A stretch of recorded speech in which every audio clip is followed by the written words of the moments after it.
Bonjour à tous, c'est Gilles, j'espère que vous passez un bon week-end. Je vais tirer quelques cartes avec la tarot des anges et puis discuter de deux, trois idées sur la voie spirituelle. J'essaye de proposer des contenus qui sont relatifs au procédé d'ascension, avec toujours des nouvelles idées, parce que bon, il y a toujours, ici on a besoin d'apprendre, hein, on est vraiment on n'a qu'une demi-lumière, hein, on n'a pas on n'a pas accès à toute la lumière de notre être véritable qui nous sommes, parce qu'il n'y a que Dieu, nous sommes Dieu nous-mêmes, nous sommes notre présence je suis, nous sommes des êtres éternels, tout ça n'est qu'une expérience, un état très très temporaire, hein, donc il ne faut pas prendre les choses au sérieux. Alors il y a ce feu électrique qui va venir de la Lune, qui est bleu, qui va consumer, brûler toutes les imperfections, hein, et toutes les apparences, tout ce qui n'est pas vrai va être enlevé, tout ce qui est faux à l'intérieur de nous. On a toutes sortes de choses qu'on a besoin, de croyances et d'énergie qu'on a besoin de libérer, et donc la Lune va accélérer ce procédé grâce au feu bleu, hein. La tribu du feu bleu doit se réveiller, c'est le premier rayon de lumière divine, de lumière du pouvoir, et ça va être un temps où les gens vont être tenus responsables de leur action, hein. Tous ces gens qui manipulent la matrice, Dieu va les rendre conscients de leur responsabilité par rapport à ce qu'ils créent journalièrement. Donc les choses pourraient vraiment être accélérées. Il faut continuer à brûler, à laisser cette flamme bleue consumer toutes ces choses. C'est le feu le plus chaud, hein, dans le niveau spirituel. Consumer toutes ces choses qui sont négatives. Ou utiliser la flamme violette aussi pour transmuter. Et respirer le vent blanc, hein, le souffle du Créateur, hein, c'est cette respiration sacrée, hein. C'est pour ça qu'il faut quand même essayer de libérer son souffle. Ce qu'il faut, c'est pas chercher de l'excitement, hein. Il faut mieux chercher on peut être comblé, mais c'est pas l'excitement, parce que l'excitement, déjà quand on est excité par quelque chose, déjà ça résiste rarement à nos attentes. C'est-à-dire que même si on a qu'on reçoit quelque chose qui est très excitant, généralement l'excitement descend très très rapidement. Il vaut mieux apprendre à rester immobile et recevoir les choses un moment à la fois, hein, parce que l'excitement il reste très superficiel. Il vaut mieux rester dans la paix et la neutralité des énergies. Alors, je tirer quelques cartes avant de continuer ce message. On va voir ce tarot des anges, qui est un tarot très léger, hein, de toute manière. Ça s'appelle l'oracle des anges. Alors la situation, c'est le cheminement. On continue sur notre chemin, hein, on se rapproche, même si c'est toujours très très sombre juste avant que la lumière arrive, hein. C'est pareil, quand le soleil se lève, il y a toujours un moment très sombre, donc il ne faut pas se laisser trop distraire, il faut qu'on ait gardé la foi. Ce qui vient autour de cette situation, c'est l'unité, apprendre à continuer à travailler avec cette unification, devenir notre moi supérieur, être le représentant de toute notre âme ici sur Terre, parce que ce que l'on voit devant nous, c'est la protection, hein. On a besoin de se sentir protégé, aimé, guidé, soutenu par Dieu, par notre âme, par nos guides. Et donc, tout en protégeant de certaines valeurs, certaines idées, hein, même si elles ne sont pas reçues immédiatement. Ce que l'on a dans notre subconscient, notre passé lointain, c'est la joie. C'est-à-dire, dans la méditation ou dans les rêves, on a eu ces expériences qui étaient extatiques, hein. Je ne sais pas si vous en avez eu, de voir cette lumière divine qui se manifeste dans le troisième œil, c'est quelque chose d'extatique. Mais bon, une fois qu'on l'a vu, on ne peut jamais l'oublier, parce que c'est trop extatique, hein, cette lumière divine, mais on ne peut pas forcément maintenir la fréquence. Des fois, j'essaie de me rappeler, j'aimerais bien pouvoir rester, parce que c'est important de pouvoir allumer cette flamme, qu'elle soit bien allumée consciemment dans notre cœur, et que cette flamme peut illuminer toutes les parties de notre cerveau. On peut imaginer 7 flammes dans notre cerveau qui sont illuminées, parce que le cerveau a besoin d'avancer avec le cœur dans ce procédé d'ascension. Donc actuellement, ce qui se passe, c'est qu'on est élevé, il y a une élévation qui est en train de se passer, on s'en rend peut-être pas compte complètement consciemment, mais on est élevé un peu plus chaque jour. Ce qui arrive dans le futur immédiat, c'est la solution. Amen, amen, amen. La solution, retrouver un sens de la vie. Moi, je me demandais de revenir à la civilisation, revenir à la peinture, pour avoir une vie sociale, pour travailler ici sur Terre. J'ai un peu l'impression d'avoir été exilé depuis que je suis rentré en France il y a une vingtaine d'années, de vivre en exil. Et donc, notre force dans la situation, c'est le repos. C'est arriver à se reposer, à se relaxer, à devenir calme, à devenir paisible, à arriver à accepter pouvoir que de la cristallisation de nos rêves et de nos désirs. Ce qui vient du monde extérieur, c'est la patience. Hein. Bon, des fois, bon, quand on est dans une position confortable, on n'est pas pressé. Quand on est dans une position très inconfortable, on est beaucoup plus pressé. Mais enfin, de toute manière, les choses viennent lentement. C'est comme si elles arrivaient, ça a d'autres tortues. Hein. Donc, il faut essayer de s'installer dans le moment présent le mieux possible pour lâcher prise et pour pouvoir connecter à ce temps éternel, hein, ce non-temps. Et parce que c'est le point de liberté, hein, de toute manière, pour notre conscience. Ce qui vient dans nos émotions internes, nos peurs et nos craintes, c'est le choix. On doit toujours essayer de faire le plus haut choix possible, compte tenu de nos circonstances. Le choix divin, le choix du bien, du vrai, du beau. Et l'aboutissant, c'est l'équilibre. On va pouvoir trouver un équilibre sur les choses. Hein. Donc c'est bien, on va pouvoir se trouver cet équilibre qui va revenir, même si bon, on a été... Parce qu'il y a toutes les ombres qui sont remontées, donc ça nous a un peu déséquilibrés. Et donc, donc voilà, je voulais aussi savoir, il a été révélé plusieurs choses, parce que nous ici on ne peut pas tout voir, hein, il ne faut pas croire ce qu'on nous dit à la télé, ils ne voient pas plus que nous, et même ils en voient même peut-être moins. Et donc il faut savoir que bon, de plus en plus d'humains commencent à accepter cette lumière sacrée, cette lumière divine, cette élévation. Il y en a de plus en plus, on va bientôt arriver dans des millions de gens qui se réveillent, et donc ça va vraiment bouleverser tout le paradigme. Et actuellement, la perspective que l'on a, on est dans un procédé qui n'est pas forcément agréable, donc on cherche à arriver au point de liberté, au point d'ascension, mais une fois qu'on sera arrivé à ce point d'ascension, il est clair que on va regarder le procédé comme plus important, le voyage plus important que la destination. Hein. C'est-à-dire que tout ce procédé, aussi difficile qu'il puisse être, c'est vraiment très précieux sur le long terme, parce que ça constitue la base de notre ascension, c'est ce procédé. Pas facile non plus d'accepter que tout est parfait, hein, que tout est commandé d'en haut et que tout est parfait. Alors on a ces chakras hein, qui sont alignés verticalement, mais c'est important de connecter avec notre chakra du cœur, notre volonté, notre chakra du cœur et notre couronne. Donc imaginez cette couronne comme un disque ici qui est aussi donc et insuffler le vent divin, la lumière divine depuis la couronne. Après ça, vous l'ensoufflez depuis le chakra. Il y a un chakra aussi dans les paumes des mains. Hein. Donc recevez cette lumière, imaginez cette lumière qui rentre dans votre corps grâce à vos palmes des mains, et aussi à travers les pieds, hein, qui se mettent bien ses pieds sur le sol et recevoir cette lumière, hein, activer et toujours avoir ces énergies qui continuent de flotter, de circuler en nous. Ce que l'on cherche, il faut appeler cette lumière polychromatique, hein, la lumière avec les 12 rayons, hein, la lumière métatronique.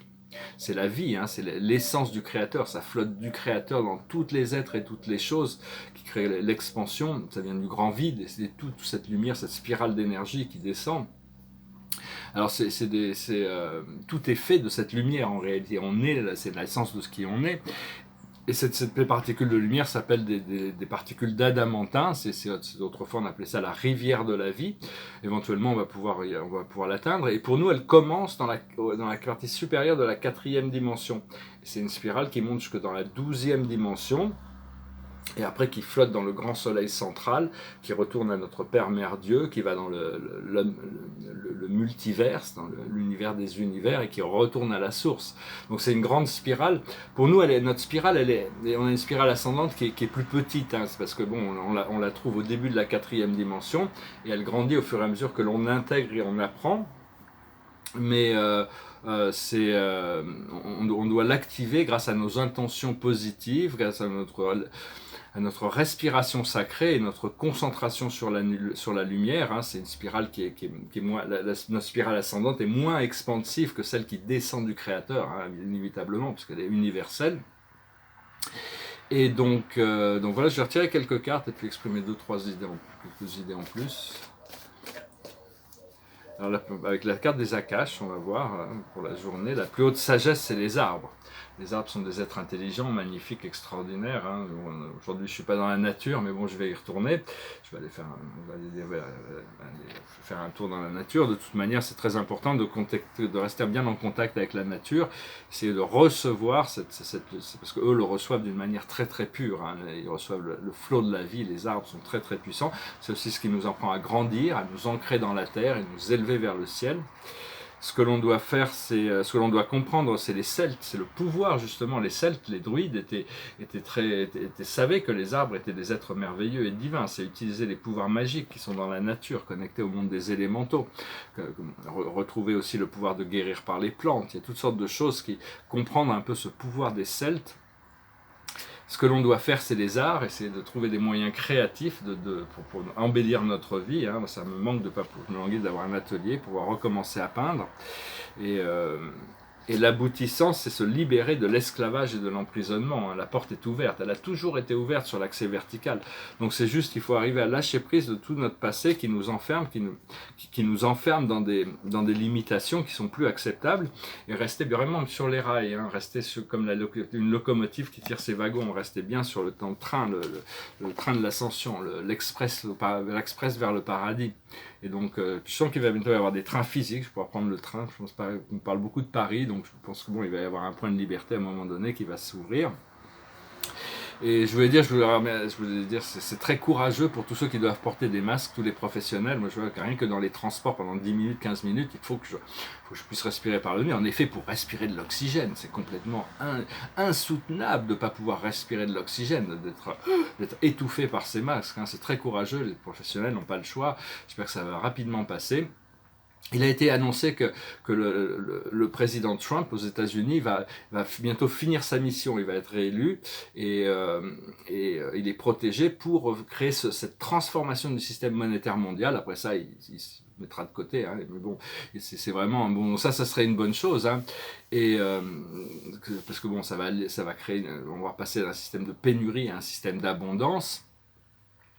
Et donc ça va éclaircir la voie pour l'arrivée des galactiques qui pourraient arriver assez rapidement. Hein. Mais même une fois que les vaisseaux se seront atterris et qu'on aura rencontré les galactiques, on aura quand même besoin de continuer ce travail intérieur. On aura quand même besoin de continuer de guider l'humanité parce qu'ils sont pas là pour faire le travail à notre place. Ils sont là pour nous assister avec ce. C'est un peu comme si nous on était l'infanterie et eux c'est la cavalerie. Hein. Ils vont arriver pour asseoir la victoire. Mais bon, la victoire est déjà faite. Hein.